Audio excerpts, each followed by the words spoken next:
everyone, it's Henna here from Bambini Montessori.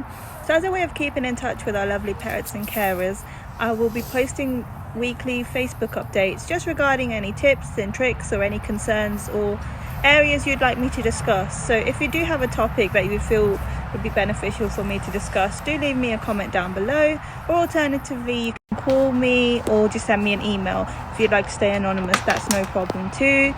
I do understand it's a bit of a funny time, isn't it, that we're not really sure what's going on, so I hope you are all just keeping safe and staying home, and I just would like you to know that I'm just a phone call away. So the first topic I felt would be beneficial to discuss is tantrums. Yes, parents, tantrums. I want to start off by saying it's not your fault, it's not their fault, there's nothing wrong with your child. Actually, this is a good thing. When I hear a child's having tantrums, I think this is a good thing. I know it is awkward, but this shows that this is a stage of healthy development, and a child that is having a tantrum is telling me that he knows what he wants and he's got no problem, or she's got no problem in expressing this. So before we give any tips, let's just be clear, what exactly is a tantrum? So Sister Hearn, which is a scholar that I studied at uni throughout my course of early childhood and the different pedagogical approaches towards this, I'll leave her reference above, so do feel free to read it in your own time. She is quite an easy read, and as a nursery or as an individual myself, I get no incentive for this, so we're not sponsored. I just think it's quite a nice read, and she writes really well, to be honest. And she defines tantrums as an outburst of rage. So this could be by crying or by hitting. It could be shown through aggression or emotion, and it can last in between 0.5 seconds, if you're lucky, up to 5 minutes. It depends really on the child, what they do. Some children will, throw everything, or some children will even result in biting or hitting, which, like I said before, is still normal for their age. For a nursery age, that's very, very normal. So now we know what it is. What do you do? So I'll give you an example. It's 6 o'clock and it's your child's bedtime, and you want to put them to bed, and they're playing with their cars and they don't want to, and you're saying let's go to bed. You're picking them up and they're hitting and pushing and screaming. What are you going to do? We're just going to pause and breathe and put ourselves in the child's perspective. What were they doing? Are they in the middle of playing with their dolls and you want them to go to bed because it's 6 o'clock, and after that you won't get any me time, and if they're here then they're going to stress you out? As Mario Montessori says, as adults we have an egocentric, so that means that we think that we're right, and I know, but you don't know what's in that child's mind. So for example, a little game of dolls for you might not seem like anything. They're just playing, but you don't know what they're trying to learn or what they're trying to discover. I'll put it in a example for you. For example, you're finishing off this assignment, you're at your computer, you're typing away, and I come and I say, come on, we're going out, let's go out for some coffee. You haven't put the full stop on your sentence, you haven't saved your work, and I've just taken your hand and I said, let's go get some coffee. Just think how that would make you feel. It's no different towards a child. As all of our staff in Bright Bambini Montessori believe, and as well as Mario Montessori, whose teachings we cherish in our nursery, play is a child's work. So just think that assignment for you, that is exactly the same as when a child is doing their work, or they're playing outside, or they've got their little train track in their hands. That is their work, that is their learning, that's what they're understanding, how to express their feelings or express trial and error. What happens if I do this, or what happens if I drop the train, or that's their way of understanding how the world works. So what are you going to do? It's still 6 o'clock and you still need to put the child to bed, and they're still not going to bed. You understand that this is the child's work. What are you going to do? I understand. you're gonna have a conversation with your child. I know as parents, and like I said, Mario Monti said, as adults we feel we know best and we're so busy, and you know what, you really need to go to sleep now because I really need to go and watch the TV. I've been up all day and I've been doing all the housework and all the cleaning. I don't have time for this. Okay, let's give the child 5 minutes. Oh, I see that you are playing with those dolls. Why don't we wait another 5 minutes and you can finish your game and then we can go to sleep. So just considering if their request is reasonable, another 5 minutes just so they can put their full stop on their work or just save their work. 5 minutes, and it might result in, you know, less of a tantrum or less of oh mommy you did. It's just giving that reasonable request and just meeting them halfway. So as long as what they're requesting is not, you know, it's not going to hurt them. Obviously as an adult you do need to safeguard your child, but if it's something that's not, like, it's not too much for you to fulfill, if they just want 5 more minutes on the game, or if they want to go outside for a little while and have a little run around instead of reading a story, it is reasonable that as adults we can carry that out. It's not going to take long and it's going to make your child happy and it's going to make you happy. So in our nursery, I've observed our children's behaviour are very, very good. Very, very good. But it is down to the fact that we listen to them.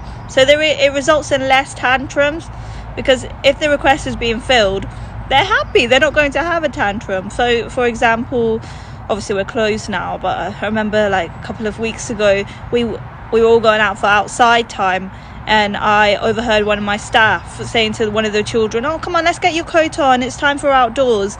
But that child was playing with our, our chalkboard, and he wasn't ready. So I was inside. My staff said to me, I'm going to leave them inside because they're not finished their work, and that's absolutely fine. It's just that reasonable request. And after that, actually, their child came to me himself and went, Miss Henna, can you help me with my coat? And he went out and he was happy because we let him put the full stop on his work. So if you were to look at our Ofsted report for our children's behaviour, we got very, very good. Because to be honest, in our nursery we have barely any tantrums because there's that reasonable request. Okay, we've listened to yours, so now that you're ready, you've put the full stop on your work, do you want to come out and we can do something that I want? And our children do really understand that and appreciate that. And like the lady said when she came to observe us in Ofsted, we didn't have any problem with our children. The next thing I would say, as well as a reasonable request, just as a whole, just to give positive attention as well. It's very easy for us if our child is not being demanding, or they're in their own world and they're sitting nicely and they're playing or they're doing a drawing. It's very easy for us to say, oh, they're not troubling us, that's fine. And then when they're finished and they've drawn all over your walls, for example, you're gonna go, you did it, and then you're giving them attention, which of course you would. They've just ruined your walls, for example. But it's very important that we give positive attention as well, because children seek attention and they're not at that level yet to think, oh, she's giving me bad attention, I don't want bad attention. Attention is good.